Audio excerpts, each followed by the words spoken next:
Hello, everyone, and thank you for joining us today for our first webinar of the year. My name is Rosella Garcia, and I'm the Senior Director of Alumni Relations at Teachers College. Before we begin today, I'd like to go ahead and quickly remind you of some of my favorite ways that you can stay engaged. Hire TC alumni and students, or refer prospective students to the college. I encourage you to show your pride by including Teachers College in all of your professional credentials, including your LinkedIn profile.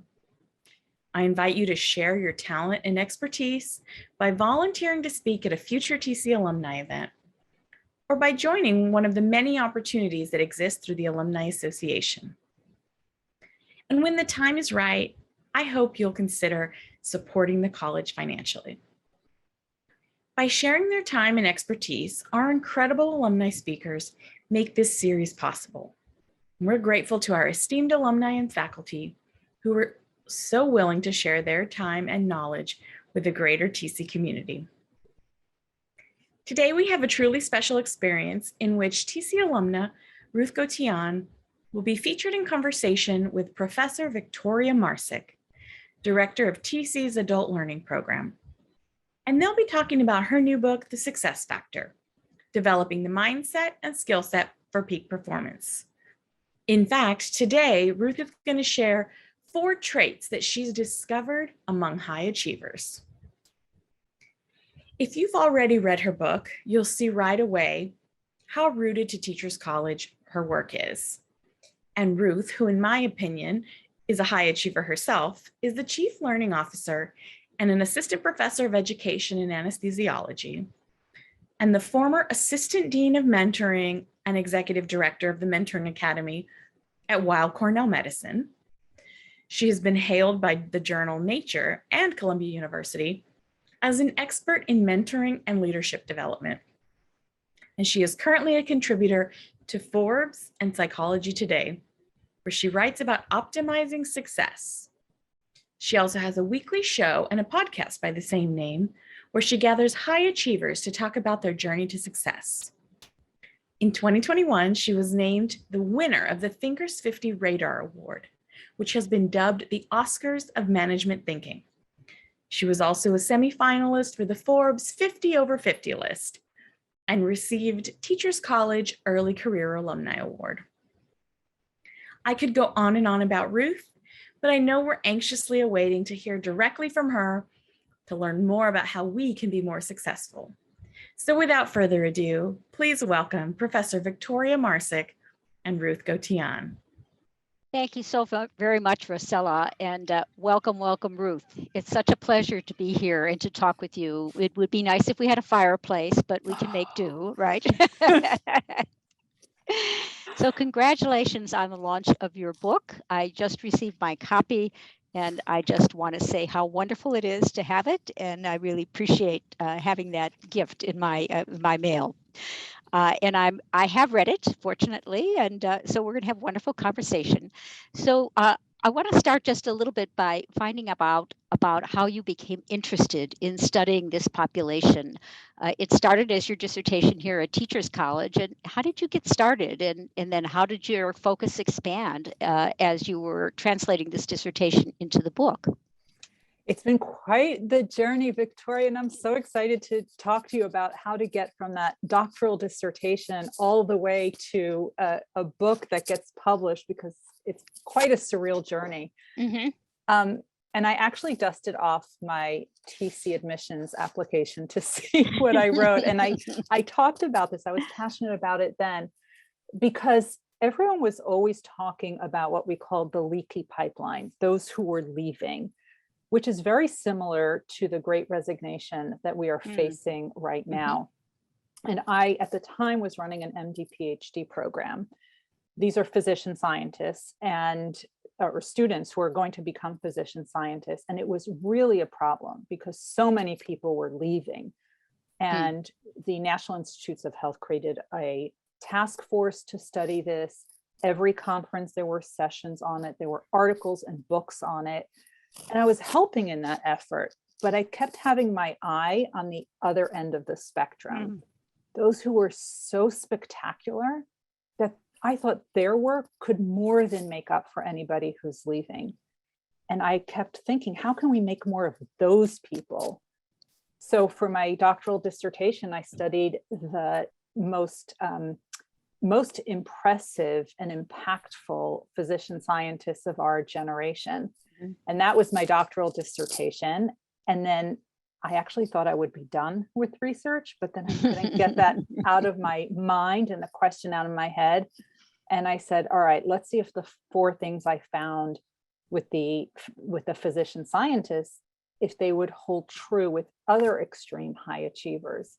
So I started talking to astronauts and Olympic champions and CEOs of major corporations and senior government officials.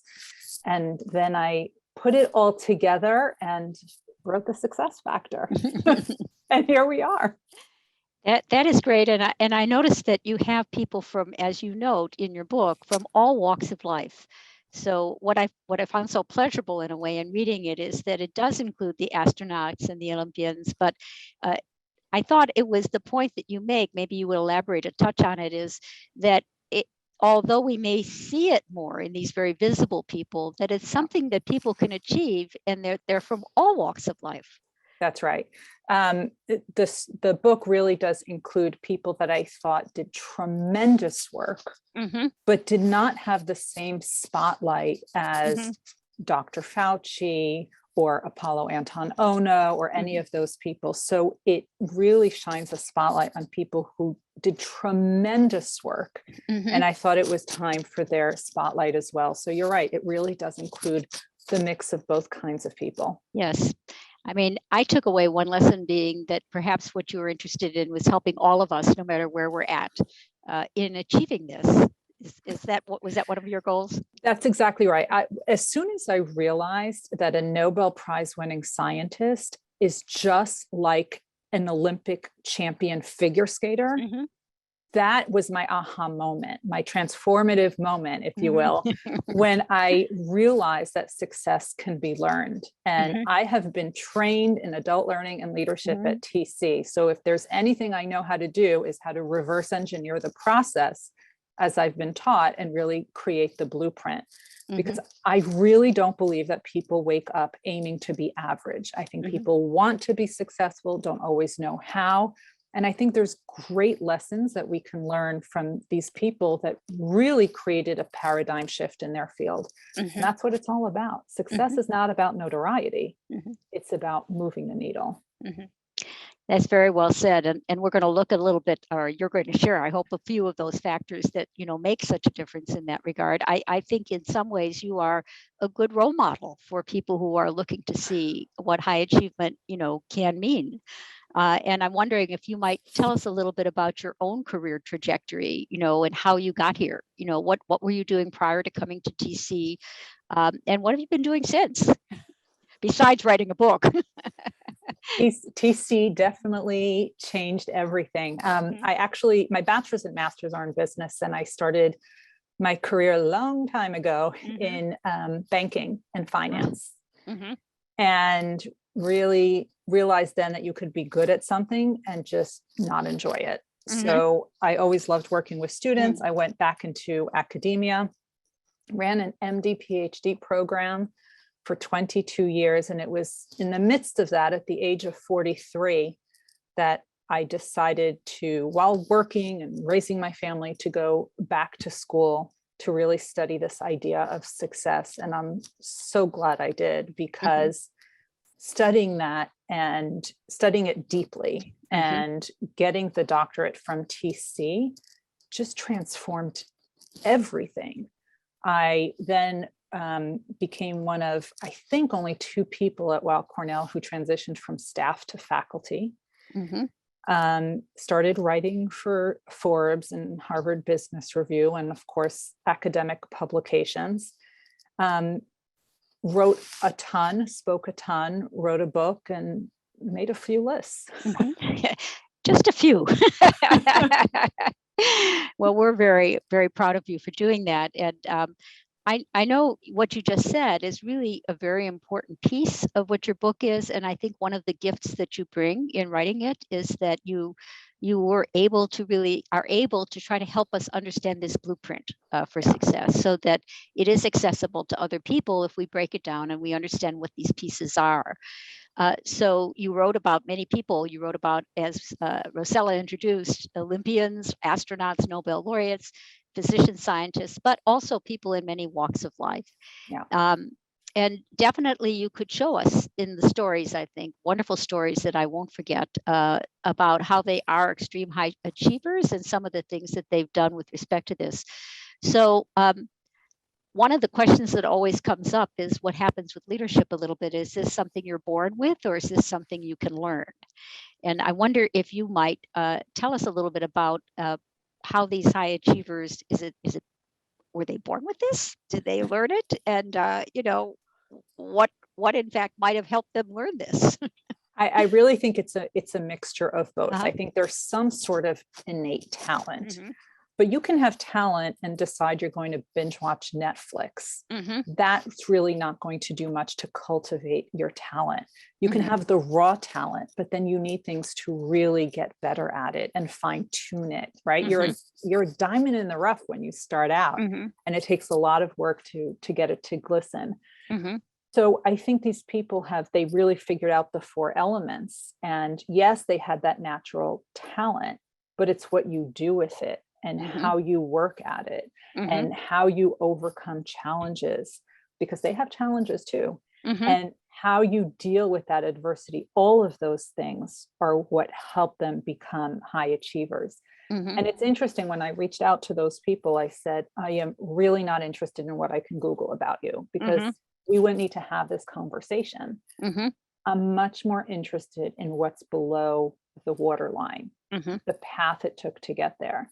Mm-hmm. And it was interesting because, for example, Apollo Anton Ono, who is Mm-hmm. the most decorated Winter Olympian, he's the short track speed skater. For those who remember, he always skated with a big bandana. Mm-hmm. Some other people might know him as getting the Mirrorball trophy on Dancing with the Stars. But it's really fascinating because he actually started out, he was a state champion swimmer. Wow. Mm-hmm. Yeah. And it wasn't until later on that he transitioned to becoming a speed skater. Mm-hmm. So he was really good at swimming, but he didn't Uh-huh. like it. It was Mm-hmm. work. He Uh-huh. didn't like it, but he loved short track speed skating. Mm-hmm. And when he loved it, he went all in. Mm-hmm. He was raised by a single dad. He left at the age of 14, went all the way from the Pacific Northwest to Lake Placid in order to train with people who were years younger than him, Mm-hmm. had to miss out on his high school graduation ceremony, prom, all of the things that we are used to, because he was all in to what he was Mm-hmm. passionate about. Mm-hmm. Mm-hmm. So is that one of the success factors? Maybe you could give us a peek into some of these success factors, since I'm sure everybody here is dying to hear. What are those 4 factors? That's You right. can practically hear the paper rustle as people are ready to write them down.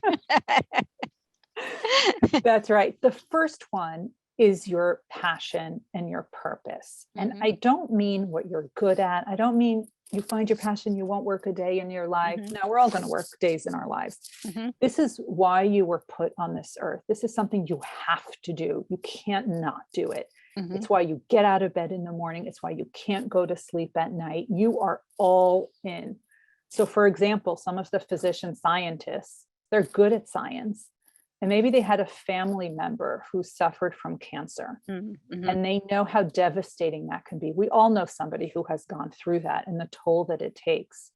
So imagine they decided to dedicate their lives to finding a treatment for cancer so that nobody else has to suffer like that. Mm.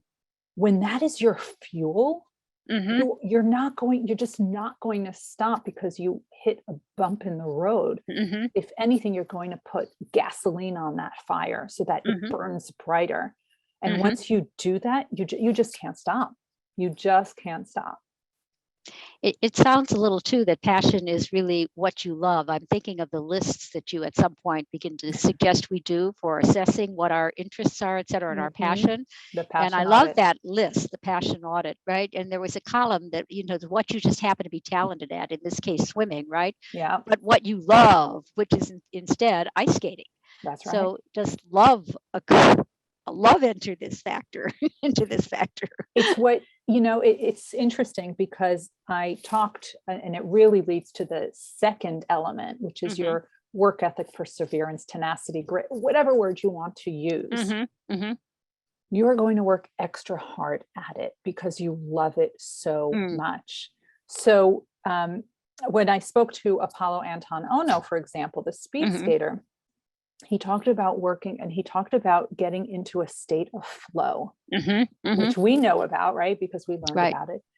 And he said, when you can get into that, you are so productive and so happy with what you're doing, and you want to keep going. You don't want that to stop. The adrenaline is really, really pumping, right? This is what we want to do. And that's why with the work ethic, the tenacity, the resilience, they're not dropping their pen at 5 o'clock.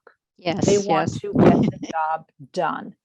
They want to get the job done. This is what they want to do, which is why the way they look at challenges is a little bit different as well. So go ahead. No, go ahead.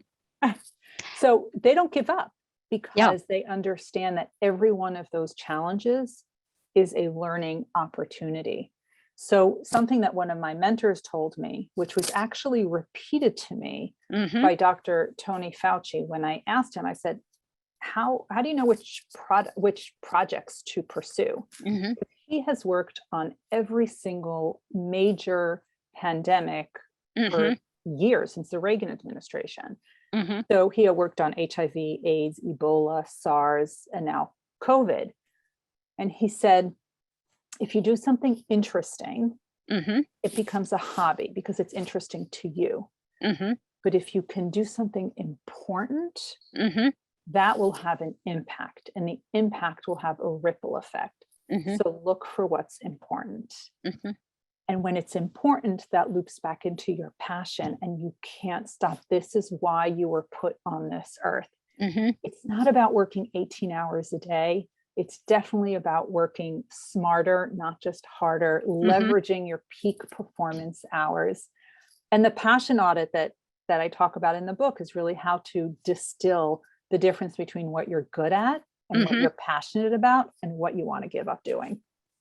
No, it's really quite interesting because it struck me that, on the one hand, you have really good tips and help for how do you get focus? How do you really get down to what's essential instead of how do you keep a laser focus on what you need and what your purpose is and move out the other things out of your life, right? And at the same time, the tension of, well, yes, you have to be focused, but if you're going to be learning, maybe you have to take a few leaps into the unknown and be open to something you never thought about doing. That's so right. Is that part of learning, is to leap into the unknown? It's, look, the extreme high achievers, some people are afraid of failure, and that's understandable. And we know that some people are also afraid of success because it's so new. But the high achievers fear not trying more than they fear failing. Interesting. So they always focus on taking these strategic risks. And Victoria, I'm so glad that you brought up the actionable tips, because that really goes back to my TC training in adult learning and leadership. I could write a book about theory all day long, but the people who are on the panel might be the only ones who are interested in reading it. But I think if we put actionable tips, because we studied adult learning, we can't just tell you what to do without telling you how to do it. And we know from Malcolm Knowles that we need options. So I had to create a buffet of options for each one of the 4 elements. And that's why the last third of the book is all about how to take action. And instead of talking about one day I'm going to do this and one day I'm going to do that, we're going to turn one day and make today day one. Yeah. You scale it well. So you don't say, just go out there with this goal that maybe or maybe you're not, you're going to achieve. What's the next goal? What's the next step? What can you really do to move forward? How are you going to get the feedback you need for that? That's right. And that's what's so important. And that's why it's never about the extrinsic motivation. It's never about the medals. Because if it was, they would have quit right after they got it. But I don't know of a single Nobel Prize winning scientist who stopped doing science after they got their medal. And in fact, I always ask all these award winners, I said, can you show me your medals? Mhm. And part of that was for me because I really wanted to see it, but it was really to get a discussion and a story about each medal. And I was really surprised that only 2 of them had them on display. Mhm. I Mhm. really thought there would be a trophy room, but there Mhm. wasn't. Mhm. Now, if I won an Olympic medal, I'd probably wear it to vacuum and to the supermarket, Mhm. but they had it, one had it in a safe, one had it in a box under the bed. One of them had it in a brown paper bag in the sock drawer. One of them gave them all away to the Hall of Fame for his sport. Mhm. And I thought it was odd until I started realizing, because this kept happening repeatedly, is that they always told me that it was never about the medal. Mhm. It was never about the medal, because the medal is a chapter in their lives, not the entire story. Mhm. And that's why they didn't quit after the medal. That's why they didn't crumble after the medal. Mhm. Yeah, the other thing I was impressed with the 4 factors is the notion of always going back to the basics. Yes. That it was practice, practice, practice. You said, I think that they were all of them interested in making sure they had a really strong foundation. That's right. That's the third element. It's that Mhm. strong foundation, which is constantly being reinforced. What you Mhm. do early in your career, you're going to do later in your career. Mhm. And one of the stories that I shared there is Neil Katyal, Mhm. who has argued 45 cases before the Supreme Court of the United States. Most Mhm. lawyers don't do one. He's done 45, more than any minority lawyer in America. Yeah. And I asked him, I said, well, what do you do to prepare? Mhm. And he told me that he does 3 things. Mhm. He prepares a binder Mhm. that has every possible question he might get asked, and he Mhm. prepares the answer. Mhm. And he walks with that binder and puts it on the table right in front of him. And he Mhm. told me in 45 cases, he's not once has he ever opened that binder, Mhm. but just the practice of preparing it helped him Mhm. prepare for the case. He did that for case 1, and Mhm. he's done that all the way through case 45. Wow. Mhm. The second thing he does is moot courts, which are like a mock trial, a simulated court. Mhm. He does them for every single one of the 45 cases, Wow. and not one. Mhm. He does 5. Mhm. 5. He said Mhm. early in his career, he did 15. So he Wow. doesn't stop doing them because he's so experienced. He may reduce the number, Mhm. but he always does it. Mhm. And the last thing he does, the night before the opening arguments, he goes Mhm. into his children's room, and Mhm. instead of a bedtime story, they Mhm. get to hear the opening arguments of the Oh, case. wow. Because Neil Katyal told me, if it was simple enough for a child to understand, Mhm. then the court will understand it as well. And he's done those things for every single one of the 45 cases. Wow. I'm Strong super foundation. impressed. Super impressed. Well, what do you think are some of the implications of this for those of us who work with either learning, for example, in our own life or other people's lives, mentoring and coaching, et cetera, and also leadership development, because it seems like leaders should be learners these days. Absolutely. And that's actually the 4th element, is that Mhm. all of these high achievers, despite all of their accolades, all of their notoriety, I was really surprised to find out that they're constantly learning. Now, Mhm. they are learning by informal means. They're not Mhm. sitting in a classroom anymore. Mhm. So we know that Bill Gates and Warren Buffett and Mark Cuban read for 3 to 8 hours a day. They're notorious for that. Mhm. Mhm. It's not reading that made them billionaires. Mhm. It's being open to new knowledge. Mhm. And they are making connections that other people don't yet see. They're taking something and using it in a new way, which is innovation. Mhm. So reading is one way of opening yourself up to new knowledge. And you can read books, you can read articles, Mhm. you can listen to webinars. Hopefully Mhm. we're sharing good information today, Mhm. podcasts, LinkedIn learning courses. You can also talk to people. Mhm. You can talk to people to get information and to get understanding about different things. And all of the high achievers, they talk to people a lot because they all surrounded themselves with not one, but a team of mentors who Mhm. believed in them more than they believed in themselves. Mhm. And I think if this is what a Nobel Prize winning scientist and an Olympian can do, why is it that the rest of us feel that we don't need that? Mhm. So especially when I learned this, I doubled down and increased my team of mentors, which is pretty big to begin with. And Yeah, includes you many have of the it. people on the panel. You have a very impressive team of mentors. My hat is off to you. I use you as an example frequently from that point of view. And a team of network. You have a strong network. That's really very impressive. Thank you. So those of us who are in the audience who do leadership development for our living, what are some of the things that you would suggest we rethink this part of leadership development? I'm sure you've been to many leadership development workshops and seminars yourself, and you've Yes. seen how it's done. What should we be doing differently?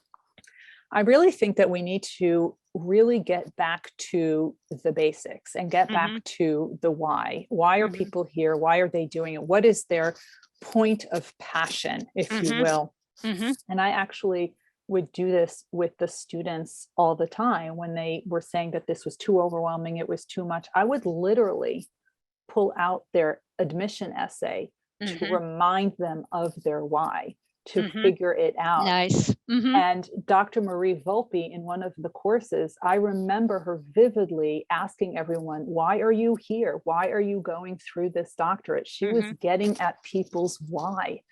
So I think because once we are able to do that, I always tell people we need to do all 4 elements together, but you start with that first one. You need to tap into people's intrinsic motivation. When you're able to find that, everything else follows. They will, when they find what they love doing, what they were put on this earth to do, the work ethic will just follow. Now, if you want to create this environment where you have high achievers and you are unthawing the middle of the high potentials and converting them into high achievers, because we're giving all of our attention right now to people who are falling below the baseline, right? Just think of our performance appraisals. If they're on a scale of 1 to 5, with 3 being average, if you're 3, great, you're meeting expectations, we leave you alone. 4 to 5, you're exceeding expectations, we leave you alone. You're below average, you get a corrective action plan. We send you to workshops to improve your skills. We have a supervisor check in with you. What if we gave those resources to those who are exceeding expectations, those 4s and those 5s, and ask them, what more do you think you can learn? What more do you want to learn? What skill do you want to develop? We will send you to where you want to go. And also it could be done online anyway now, if that's their preferred learning style. What more do you need? Now, nobody likes to be micromanaged, especially high achievers. They need a little bit more rope, a little bit more leeway.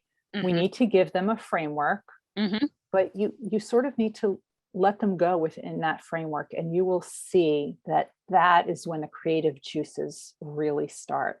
So I think there's a lot to do to reimagine leadership development, and I'm excited.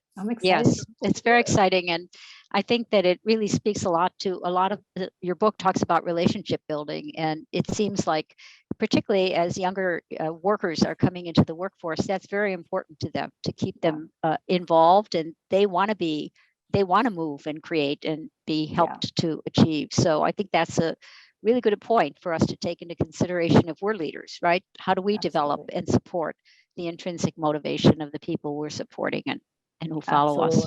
And finding and helping them find mentors, et cetera. And that's why it was important for me also in the book to include scripts for people to use. So if you don't know how to approach people, I'm an extrovert, I can talk to anybody. But if that's not your cup of tea, how do you start that conversation, especially if you hate small talk? That's why I included scripts in the book, to just ease that pain a little bit and get you started. What would you advise mentors to do, knowing what you know about the people that they might be mentoring? I think it really follows that same formula. You need to reinforce and remind them of their intrinsic motivation and really tap into that and really teach them to push their mentees a little bit out of their comfort zone. Because remember, they fear not trying more than they fear failing. And you don't want them to get too comfortable in what they're doing. They will meet new challenges. But I think also is when the challenges get to be too much. that is when the support really needs to kick in. Because sometimes when things don't work out, we are so deep inside the jar, we can't read the label. We don't have any perspective. And I know when I was writing my dissertation, I was way deep in that jar, way deep. And I would have calls, and I actually write about those phone calls with my dissertation advisor, Dr. Marie Volpe, because she would pull me out of that jar and she would really give me perspective and challenge me in ways to think differently. So you need to really just give them perspective and challenge them to think differently and be their cheerleader by their side. Yes. So those old twin challenge and support factors for good, excellent development. Never gets old. Never gets old. Yeah. Well, beyond the obvious link from the dissertation to this book, how would you say that your education and experience at Teachers College shaped the work that you are doing now today? You're in a different space because of all the things that you've accomplished. TC changed everything. I picked up on the fear not trying more than you fear failing part. And once I understood that, I couldn't stop. And in fact, I know most people, when they get books, they skip over the introduction, but I'm really hoping, especially with this community, that they don't skip over the introduction, because it talks about a hallway conversation I had in front of the Everett Lounge, where a classmate asked me, what are you going to be a thought leader in? And I didn't even know what a thought leader was. I had no idea what that meant. And he said, well, it's what you have an expertise in, that people see you as an expert. And I knew I had always worked hard. I didn't think I was an expert in anything. But that conversation never really got out of my head. And doing this research, it really taught me to find what it is that I love doing. And really is that whole idea of success and high achievers, and how to improve success and how to help high potentials, and do all of that through different informal learning means. So how has life changed since TC? Well, I became a faculty member. I started writing for Forbes. I created courses on LinkedIn Learning. As I said, made a few lists, and writing a book. Writing a book is hard. It is hard work, as you know. And my first book was a textbook, which was very different, but this book was very different.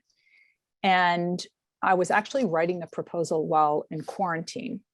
And it was my first of 5 quarantines. This one was for 2 weeks because we didn't even have a vaccine then, or very good testing, or anyway.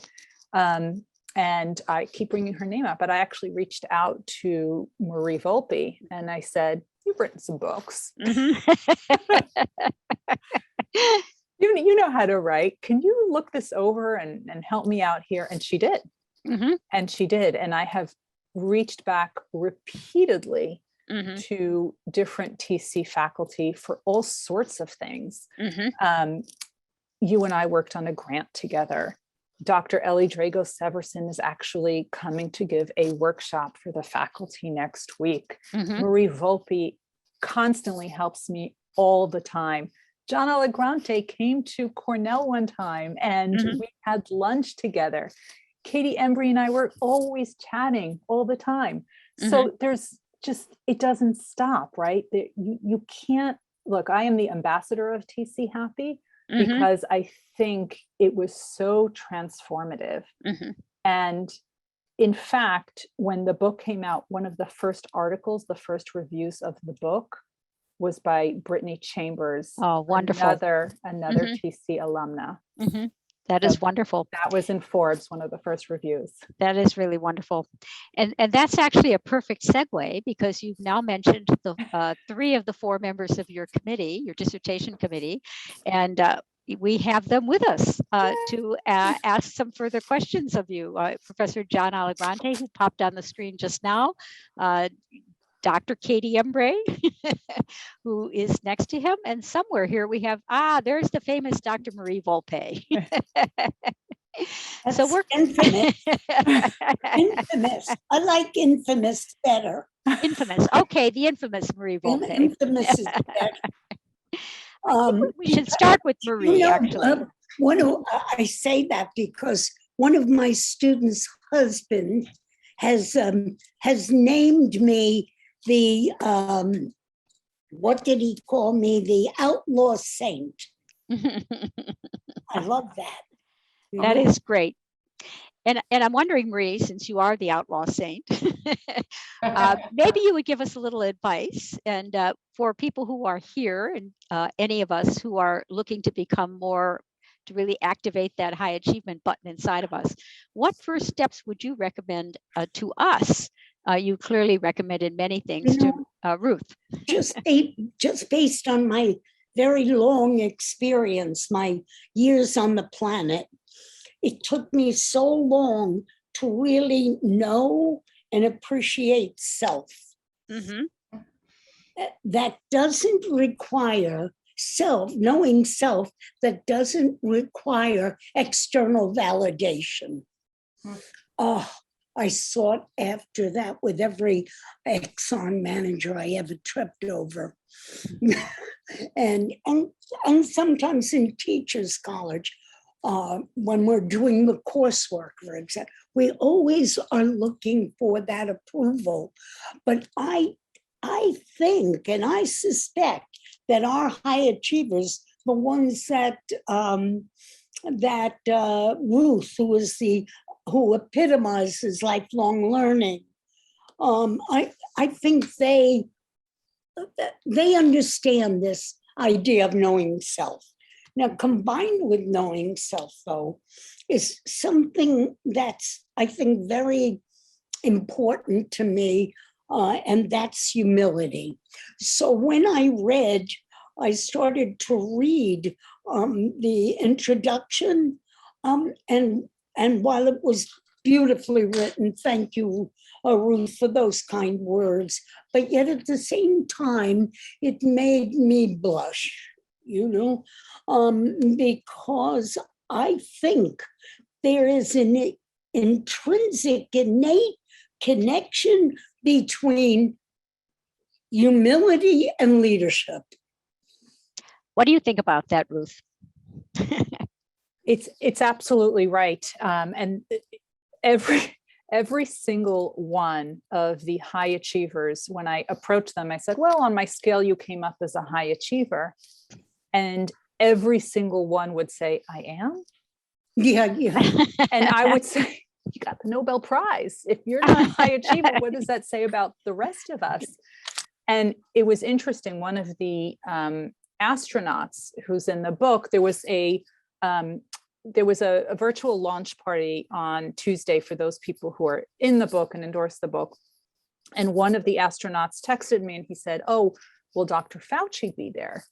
And I said, oh, he's a little busy right now. And I said, but this Nobel Prize winner will be there. And he said, oh, a Nobel Prize winner. Now he's a high achiever. And I'm thinking, you're an astronaut.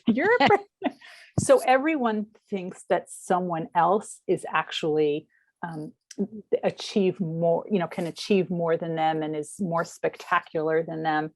And I've actually been thinking about this a lot. Why don't they think that they're high achievers? And I think it's because of their environment.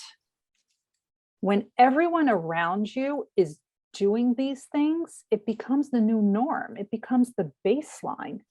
So if you want to be a high achiever, you need to do something more than that. And once I realized that, I realized we need to change the culture within the organizations. We need to raise the bar. We need to increase that baseline if we want to increase productivity. And John, I think Marie, I think I'm going to have to move to John just so that then come back to you. Okay. Okay. Okay, so John, you have a question, I think, that follows up on that a little bit. Well, I do. I first want to just join Rosella Garcia and our faculty colleagues in welcoming all of our sons and daughters of Teachers College onto this program. It's great to see such a great turnout. And talking about a daughter of Teachers College in Columbia, Ruth Gotian, welcome back. I think this only demonstrates that the doctoral dissertation defense continues. Yeah. And we're happy to be here with you. But here's my question, Ruth, and I have to say, I loved reading through your book. Your writing is compelling. It draws people in. It did me at least. And I think you've said things that are going to be extremely valuable to people. So if you've not read the book, to our audience, please read it. But you've been talking a lot about these high achievers. I'm kind of curious because it's not always roses for all of us. We try to go down certain paths and we are confronted with obstacles. We face challenges. And you talked a little bit about this from your own personal perspective when you were doing the doctorate and the dissertation, but how do high achievers face these challenges? And what can we learn from them? We mere mortals, what can we learn from them about facing and handling and overcoming the challenges on the way to great success? Yes, they have challenges just like the rest of us. But before I get to that, I want to tell everyone, first of all, this is a little terrifying to face my dissertation committee again. It was nerve-wracking the first time. The second time, I hope they'll deem me worthy again. But at the end of my defense, John Allegrante actually called my parents and called my husband to let them know before I ever could. And we still talk about that years later. It was just so moving. So thank you for that. Challenges, yes, they're regular people and they face challenges as well. But the way they deal with the challenges is different. And I think it's illuminating. They never question if they can overcome the challenge. They have confidence that they'll overcome the challenge. Instead, all of their focus is shifted to how to overcome the challenge. What is the strategy I haven't thought of yet? And that's what they do. So every time there's a challenge, they look for the learning opportunity and apply that to a potential strategy. And when you shift from if to how, that's when things become possible, right? So that is why, for example, the Olympians who had trained forever to get to the Olympics, and then we get a pandemic and it's postponed for a year. Why do you think most of them didn't quit? Most of them continued, and they couldn't get to the gym and they couldn't meet with their trainers. They couldn't do all those things. So they decided to, another thing that they do is control what you can control.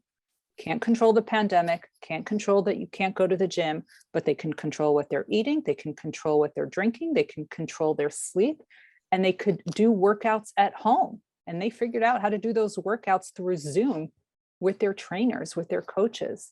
So it's not a question of if, it's a question of how. What is the strategy I haven't thought of yet?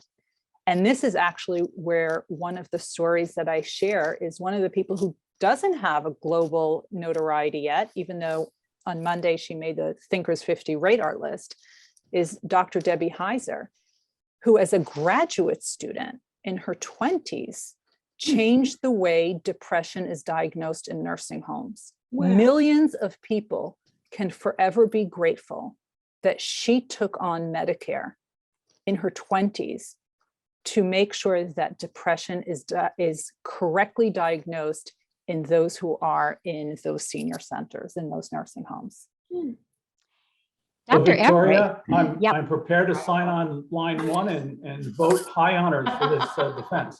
Well, let's hear what Dr. Embray has for her store. I'm prepared to sign line one for sure. And what is your question, Dr. Embray? So you may have answered this already. We were talking about humility and how these unbelievably high achievers are like, oh gosh, this person really did it. But what was most surprising to you, or was there something else that you just couldn't believe? Well, there were a few things. What was so fascinating to me was the fact that it was never about the medal, that they actually hid them, that they took them away, that it wasn't on display. That was really shocking to me. And it wasn't until I really dug deeply into that I realized that for them it was a goal, not the goal. Mhm. And one of them, Scott Hamilton, the gold medal figure skater, he gave all of his medals away to the Figure Skating Hall of Fame. He said it was suffocating to have it in the house because that's all he was identified with. So I found it fascinating that they have moved beyond that and they have second careers now that they are equally passionate about, and they are going all in, and they're all doing it in different ways. One of the people who I spoke to was Steve Kerr, who's an 8-time NBA champion. He played with the Chicago Bulls back in the day. And he tried, after he hung up the sneakers for that, he tried broadcasting for a while. And now he found his new love of coaching, and he's coaching the San Francisco, the Warriors now. And he loves it. And he really has found a way to, I thought we always talk about live your values, right? And we always talk about it in a very synthetic way. He actually found a way to do that and bring it into the Warriors practice and get everyone on board and everyone excited about it. I was blown away by that, blown away. Fantastic. Thank you. Thanks, Katie. Marie, you have a follow-up question, I think. Well, no, I wanted to respond to your comment when you asked Ruth, what specific advice would you give to young people? And I'd like to contribute to that by saying that one has to keep their eye on their own ball, on their own target, on their own goals and objectives. And as soon as you turn away sideways and say, look at her, she got a promotion. Look at him, oh, he got ahead of me, got a raise. You take your focus away from where you're going. That's right. So I learned that very early on. The second thing, so maybe that's tied with not feeling competitive toward others. I don't know. I didn't make that connection. The second part of that is no matter what job you have to do it better than anybody else. That's right. Where did I learn that? In the file room. And then as the world's first secretary. One time a guy said to me, a manager, can you take, he was interviewing me for a job. He said, can you take shorthand? I said, yeah, I can take it. I can't read it back. And he thought that was the funniest thing he ever heard. So I got the job, of course. So, but you have to do whatever you're doing. And that's what builds, that's the fertilizer for the passion that you talk about so eloquently, Ruth. And with that, I will keep quiet. That is a wonderful comment, Marie. We do have a few questions from people who are here, Ruth, and I'm going to ask you the first one. Have the necessary skills changed? You talk to people who are kind of at the peak of their success in some ways. Mm-hmm. And did you pick up things? I know in your book, you do talk a little bit about some of the other ways that we should be thinking about in terms of using technology, for example, some of this, but, have the necessary skills changed in some way to meet today's issues? Are there attributes of success that you think might be needed now that weren't required 20 years ago to be successful? I think the foundation is exactly the same. The four elements are exactly the same because these are mindsets. They're not habits, because we cannot copy somebody else's habits, right? Not everyone can wake up at 5 a.m., especially if you're a night owl. So this is really about mindsets and developing mindsets. How you implement those mindsets, well, that's where we have the buffet of options. And that's where technology might work for some, but it might be of no interest to somebody else. And that's why it might be great for you now, but the next time you face a transition in your life, a new job, a new partner, a move, a pandemic, what worked for you before may not work again. So I think these elements of the passion and the work ethic and the foundation and the informal learning, I think they're timeless. But how we actually take action on it might change. And it might change because of technology, but it might change because of circumstances as well. And that's something we've seen during the pandemic. Did you pick anything up on how people are dealing with we call the VUCA world, volatile, uncertain, complex, and ambiguous world? Because, in the earlier days, you could plan your schedule and you have it a little bit more reliable these days after the pandemic. Yeah, it's the high achievers, they really learn to control what they can control and not worry about other things. And as Marie said, keep an eye on your own ball, right? Don't worry about everybody else's. And I think the second you focus on controlling what you can control and figure out what your goals are and make sure that what you're doing actually aligns with your goals, because most people, they do a lot of stuff. They're very busy, but they're not really getting very much done. And it's really about aligning your activities with your goals. And that's why the book also contains a goal audit, because also our goals change over time. And that was one of the things that I had learned at TC, was that art of flexibility and that flexibility over time and cultures. But it's also, when I wrote the book, when I said I wanted to create actionable steps people can implement immediately, I also realized that as adult learners and adult educators, we need to provide worksheets for people to help them out, because some people need to write it out and draw it out. And that's why the book actually has online resources that people can just download, because I realized that people learn in different ways and people value different things and stress over different things. So that's why we wanted to create that for everyone. That is wonderful. There's also a question about whether or not you learned if any of the high achieving individuals kept reflective or learning journals. Seems to be something that's often recommended. Does it happen for people who are high achievers? For some, they do. Some, they don't. Some, this is part of their daily practice. But not everybody can reflect on command. And I think that's important to realize. If you're just going to stare at a blank screen at the end of the day and feel you need to reflect, that doesn't work for everybody. It works for some people. So people do it in different ways. And some people are reflective in a journal, some by taking pictures, and some just like to think on their own about things. I like to take a walk. There you go. There you go. This might relate a little bit to this next question. It's that the person writes that the biggest missing piece that they find in discussions of peak performance and productivity is energy, and asks the question, what if we're tired all the time? Yeah.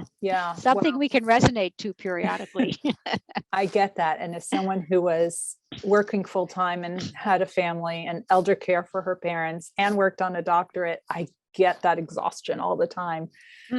But one of the things that I learned from the people who I interviewed is about how to leverage your peak productivity. And once I saw it, I couldn't unsee it. And when I wrote this book, it was written on weekends because I have a full-time job. And it wasn't just written on weekends. The actual writing was done in the mornings only, because that is when I'm most focused. I can get more done by 10, 11 a.m. than I can the rest of the day, which meant my focused work, my writing, had to be done in the morning. My passive task I did when I was slower, when I was more tired, which for me is the afternoon, because I am sharp as a tack in the morning. I have my coffee, I am pumped. And that's also when my creativity is highest. So this was a book that was written on weekend mornings. Well, you seem sharp as a tack now, and it's the afternoon. So I think you must have extended. Lots of coffee. Final question. How does networking contribute to success? I know you know not only a lot of that about that in the what you read, et cetera, but you do it. It's your life work, right? And if there is a connection, how does one network to achieve success? Yes, I think having relationships with people, understanding who they are, not just what they do, but who they are, is so important. And understanding a diverse group of people is really instrumental, because a problem that you're having could have been solved in another industry. And you need to know how to do all of these things by learning to be around other interesting people. I tell people you have to be the least interesting person in the room. So for example, I give an example all the time, and this is part of my mentoring team. The book proposal, I went to Marie for feedback. When I need help with negotiation, I talk to a lawyer who I know, who's a mentor of mine. Everyone has a different role.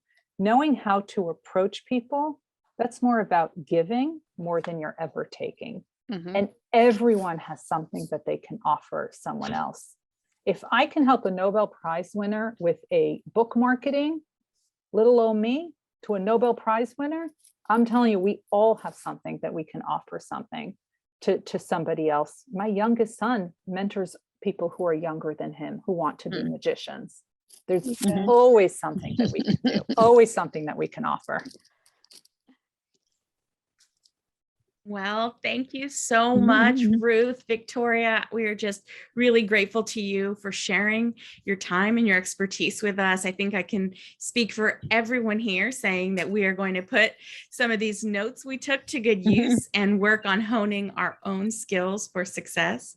And I am truly delighted that this is our first ever dissertation committee reunion here live on a TC alumni event. So thank you so much, Dr. Jana Lagrante, Dr. Katie Embry, and Dr. Marie Volpe for being here with us to, hopefully make Ruth feel a little more comfortable on the other side of the committee again today. But you've all been really wonderful. And I think the audience was delighted to get to see so many wonderful faces and to hear a little bit of a different perspective on this too. So thank you all for sharing your time with us as well. And to those of you in the audience, we are so grateful that you joined us today, and we hope you've enjoyed what you've learned. We will be providing a recording of this session after. So if you want to come back and rewatch some of these sections to make sure you heard correctly to put all these great tips to work, you will be able to find that in our follow-up email. I encourage you to take our survey. Let us know what you thought. Let us know who you'd like to hear from or see in the future. And we hope to see you at our next event. So thank you all for joining us. Have a wonderful day. Committee, thank you so much. Ruth, Thank you, Rosella. Congratulations.